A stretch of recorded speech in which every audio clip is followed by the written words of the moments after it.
I remember the morning they took my father.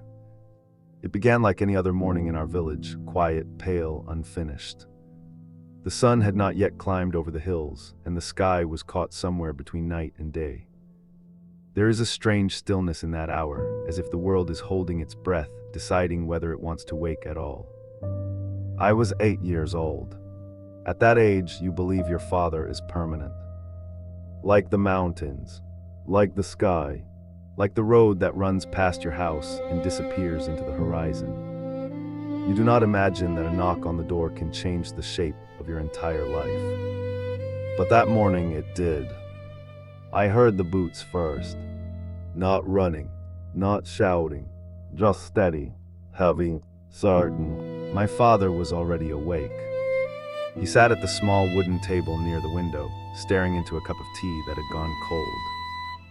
I did not know then how long he had been sitting there. My mother stood near the stove, her hands motionless above the fire, as though she had forgotten what she meant to cook. The boots stopped outside our house. There are sounds that feel harmless: birds, wind, distant carts rolling over stones. And then there are sounds that enter your chest and tighten something inside you before your mind understands why. The knock came firm but not violent. 3 times. My mother's breath caught. I saw it, that small pause, that tiny fracture in her strength. My father stood slowly. He did not rush. He did not panic. He walked to the door like a man who had already rehearsed this moment in his mind. Before he opened it, he looked at me. He smiled. It was not a wide smile. It was not meant to erase fear. It was steady, calm, the kind of smile he gave me when I fell and scraped my knee, when I tried and failed and tried again. A smile that said without words, "You are stronger than you think." He opened the door. 3 soldiers stood outside. Their uniforms were dark against the pale morning sky. Their faces were neither cruel nor kind, just distant. One of them held a folded paper. He read from it in a flat voice. I did not understand the words. Investigation, questioning, suspicion. Words that felt large and heavy, like stones dropped into water. My father nodded once. He did not argue. He did not raise his voice. He did not ask for time. He turned back into the house, walked toward me, and knelt down so that his eyes were level with mine. Up close, I could see the faint lines near his eyes, the small scar on his chin from when he was a boy. Details I would later cling to like fragile treasures. He placed his hands on my shoulders. "Be brave," he said quietly. 2 words, "be brave." I thought bravery meant not crying. So I swallowed the fear rising in my throat. I pressed my lips together until they hurt.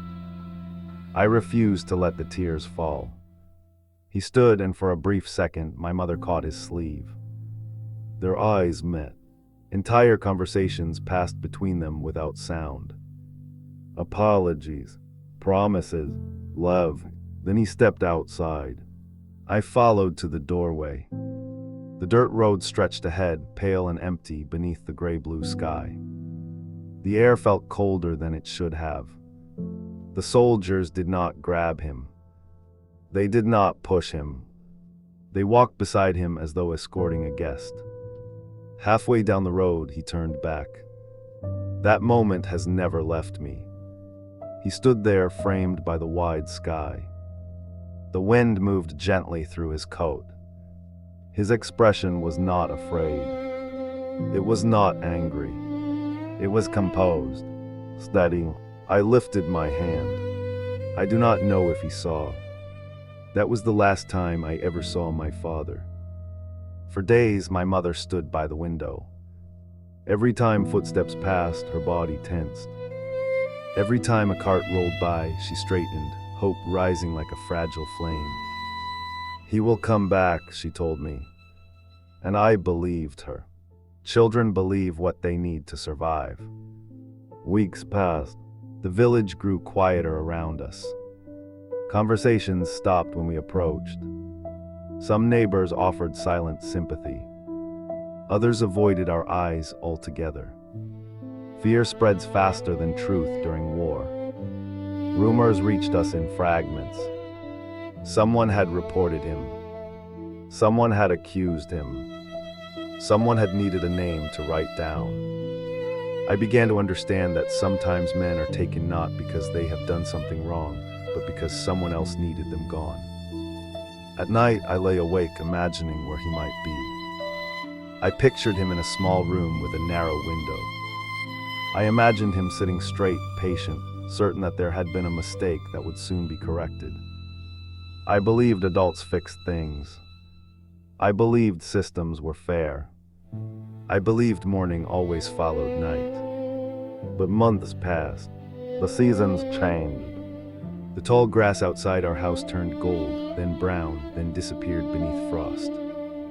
My mother's hair grew streaks of gray. Her hands hardened from work. She stopped standing by the window. She no longer said, "He will come back." Instead, she said nothing. Silence became a permanent guest in our home. I tried to be brave. I chopped wood, though the axe felt too heavy. I carried water carefully so I would not spill it. I repaired broken hinges and patched the roof when rain came through. Each small task felt like proof that when my father returned, he would see that I had grown stronger. But he did not return. The war ended, they said. Flags changed. Leaders changed. Speeches filled the square with promises of peace and rebuilding. But my father's chair remained empty. There was no letter, no official notice, no explanation, not even a grave to visit. Just absent. Absence is not loud. It does not break doors. It does not shout accusations. It simply lingers in the spaces where someone used to stand. Years passed. I became taller than my father had been. I inherited his hands, his steady posture.